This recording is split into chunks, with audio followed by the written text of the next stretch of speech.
दोस्तों, अगर मैं आपसे कहूं कि जब आप अपने कमरे में बैठे होते हो तो आप सिर्फ अपने कमरे में नहीं होते, आप पूरे यूनिवर्स में हर जगह पर होते हो, तो आपको कैसा लगेगा?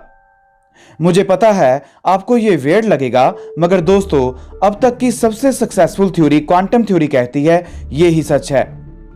और दोस्तों, इस थ्योरी को जन्म देने वाले महान साइंटिस्ट थे सर प्लैंक, और इसको डेवलप करने में sir Bohr, sir Heisenberg, sir Schrodinger, sir Dirac, sir Pauli और भी अन्य साइंटिस्ट शामिल हैं। और दोस्तों, क्वांटम थ्योरी में एक समय पर बहुत जगह पर होने की बात की पुष्टि कई बार की जा चुकी है। आइए जानते हैं कैसे आप एक समय पर बहुत सारी जगह पर मौजूद हो सकते हो। दोस्तों, जैसे हमारी दुनिया में हर एक चीज का नाम है, आपका भी है, मेरा भी है, तो हम सभी को नाम से बुलाया जाता है, जहां पहचाना जाता है।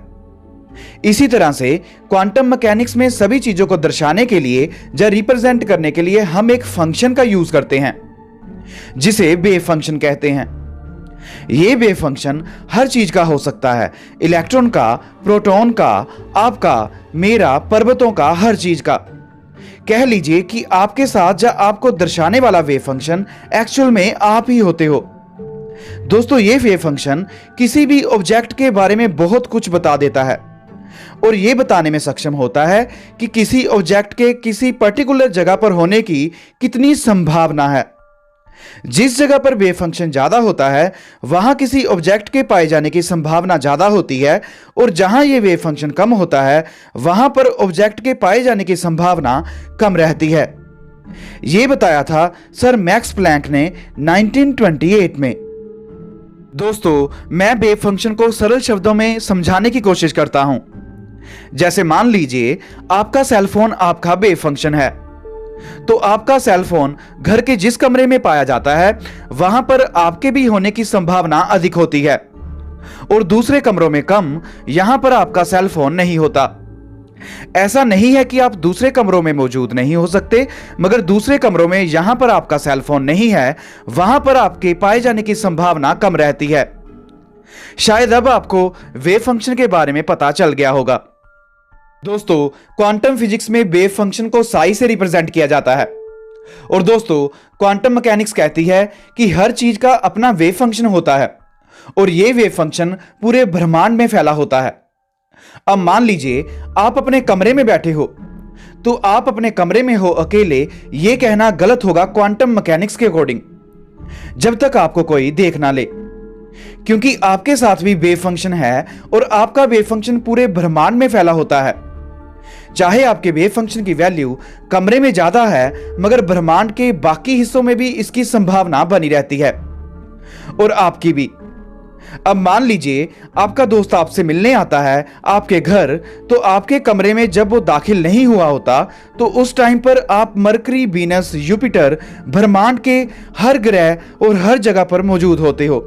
यही क्वांटम मैकेनिक्स कहती है। मगर जैसे ही आपका दोस्त कमरे में दाखिल होता है, तो आप कमरे में ही मिलते हो, क्योंकि जैसे ही आपका दोस्त आपको देखता है, तो आपका वेव फंक्शन कोलैप्स हो जाता है। यही कहा था सर बोहर ने भी कि देखना हमारी दुनिया को प्रभावित करता है, और आप अपने दोस्त को कमरे में ही मिलते हो। यहां पर आपके पाए जाने की संभावना सबसे अधिक थी। तो फिर दोस्तों, जो आप दूसरे ग्रहों पर मौजूद थे, जब ब्रह्मांड के दूसरे कोनों में मौजूद थे, वो वाली आपकी स्टेट कहां गई? दोस्तों, ये ही क्वांटम मैकेनिक्स में रहस्य बना हुआ है कि वेव फंक्शन कोलैप्स क्यों हो जाता है किसी के देखने पर। दोस्तों, एक और अजीबोगरीब चीज ये भी है, क्वांटम मैकेनिक्स के अकॉर्डिंग हम सभी वेव फॉर्म में होते हैं, जैसे समुद्र में लहरें होती हैं, जब तक हमें कोई देखता ना हो।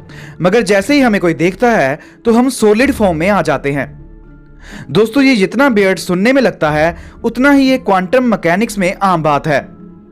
मतलब कहने का, हमारे घर की दीवारें, हमारे दोस्त, हमारा फोन और ब्रह्मांड में जितनी भी चीजें हमारे आसपास मौजूद है, वो वेव फॉर्म में होती हैं। मगर जैसे ही हम उन्हें देखते हैं, तो वो सॉलिड फॉर्म में आ जाते हैं। दोस्तों, यही सर बोहर ने भी बताया था, और कई बार एक्सपेरिमेंट में भी देखा जा चुका है।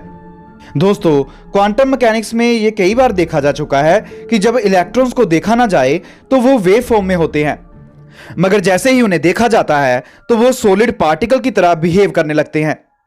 मतलब हमारा देखना इस दुनिया को प्रभावित करता है। दोस्तों, अब यह भी क्वांटम मैकेनिक्स में देखा गया है कि इलेक्ट्रॉन एक समय पर एटम में काफी जगह पर होते हैं, मगर हम जैसे ही उन्हें देखते हैं तो हमें वो किसी एक जगह पर मिल जाते हैं जहां पर उनके पाए जाने की संभावना सबसे अधिक होती है।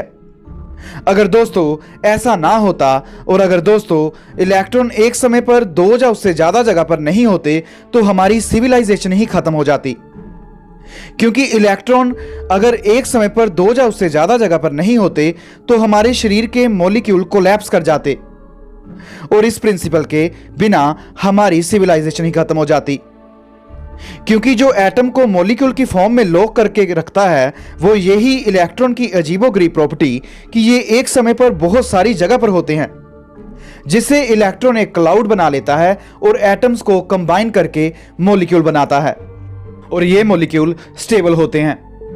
तो यूनिवर्स खत्म या डिसइंटीग्रेट क्यों नहीं हो रहा? इसी वजह से कि इलेक्ट्रॉन एक समय पर बहुत सारी जगह पर मौजूद होते हैं। और दोस्तों हमारी पीसी के कंपोनेंट, सीडी और हमारे जितने भी इलेक्ट्रॉनिक्स कंपोनेंट हैं वो इन्हीं क्वांटम के सिद्धांतों पर काम करते हैं। इसका मतलब जो क्वांटम मैकेनिक्स कह रही है वो बिल्कुल सही है। ये सारे प्रूफ तो यही बता रहे हैं, अदरवाइज आज की टेक्नोलॉजी एग्जिस्ट ही नहीं करनी थी और हम बहुत पिछड़े हुए होते। तो इसका मतलब जो क्वांटम मैकेनिक्स कहती हैं कि हम एक समय पर बहुत ज्यादा जगह पर मौजूद होते हैं, दोस्तों वो सोचने वाली बात है। उम्मीद करता हूं दोस्तों आपको ये टॉपिक अच्छा लगा होगा। मिलते हैं अगले बार नए टॉपिक के साथ। जय हिंद।